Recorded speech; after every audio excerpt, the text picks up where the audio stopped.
All right, well, a reprieve of sorts from the RBA today. It's not good news. Good news would be a cut.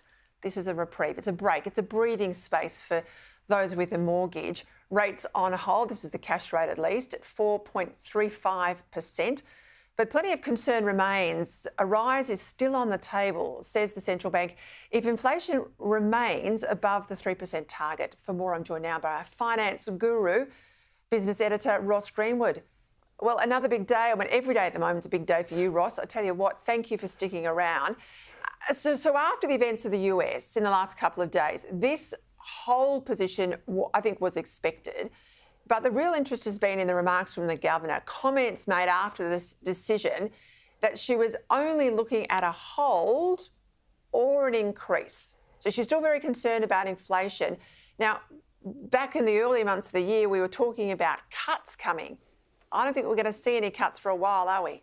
No, we're not. And that's really important that this message get out there into the community right now. So, say, for example, you've got the Commonwealth Bank, the biggest home lender in Australia. You've got Westpac right now, both saying that they believe there would be an interest rate cut in November this year. Now, after the announcement was made of this on-hold decision, 4.35%, as you say, Michele Bullock was at pains and several times said, look, I'm not going to give guidance to the market, but here's how it sits from where we sit right now. And that is, we do not believe there will be any interest rate cut this year, and indeed we don't see it in the foreseeable future. So almost pushing it out at least 6 months before there's the economic conditions would be such that would warrant an interest rate cut here in Australia.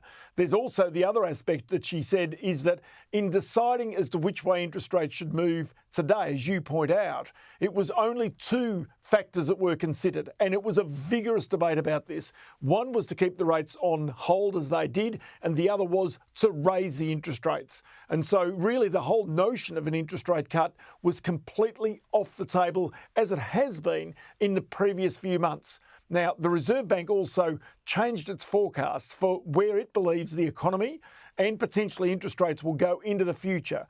And effectively it's saying now that Australia's economy will weaken, but then will start to become more boosted during the middle of next year. And that presumably is off the back of interest rate cuts at that time, but then also some of the cost of living relief and even some of the other tax cuts that are coming through from the government right now.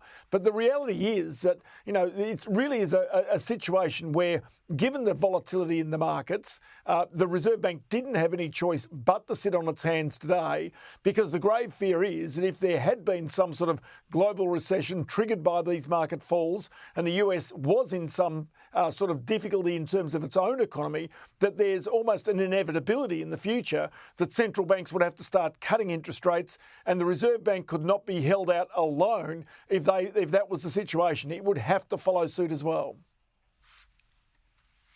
All of this will be playing into the Labor Party thinking about election campaigns. If the Reserve Bank is saying, look, we were openly talking about an increase, they've given us, as I said, a reprieve with a hold position, that's got to factor into whether they go early prior to Christmas. OK, so they mightn't get a cut, but it's better to go before you get a position where there's a potential increase. And if you look at that graph you had there before, where the best case scenarios are not going to come until the middle of next year, well, you've got to have an election by May. So this is tough territory for the government. It really is, but I think the message for the government, and remember that Jim Chalmers was worried about not only this decision from the Reserve Bank, but also the inflation number that came out last Wednesday. And Michele Bullock today indicated that she was herself concerned about that number, because monthly data leading into that had been high, and had it been as high as what many feared, then inevitably there would have been a rate rise today. Now, that's the reason why Jim Chalmers got out and really softened up parts of the media in the previous week, effectively saying, look, we believe we're on track. We believe that inflation will zigzag, but is on the right path. Now, ultimately, as we say, it was the volatility in the global markets that probably, cemented in the decision today. But looking out into the future, and I'll give you one little example, is that there's a great quote that really the Reserve Bank came out with today, which I just want to give it to you because it is really good. Previously, in the June statement, it said inflation is easing, but has been doing so more slowly than previously expected, and it remains too high.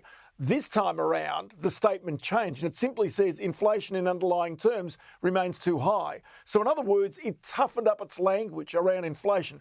It toughened up its language around the prospect for interest rate rises into the future. So, this is a central bank that really is saying to the government, is saying to the community, again, interest rate cuts are not on the agenda, but be very careful, because we think with the settings as they are now, the prospect for a rate rise is still very much alive.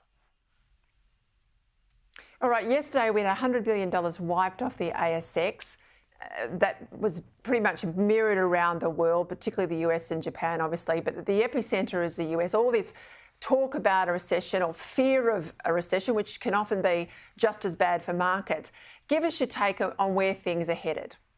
Well, where things are headed is incredible volatility is likely to keep on coming. That was one number where it showed unemployment rising in the United States.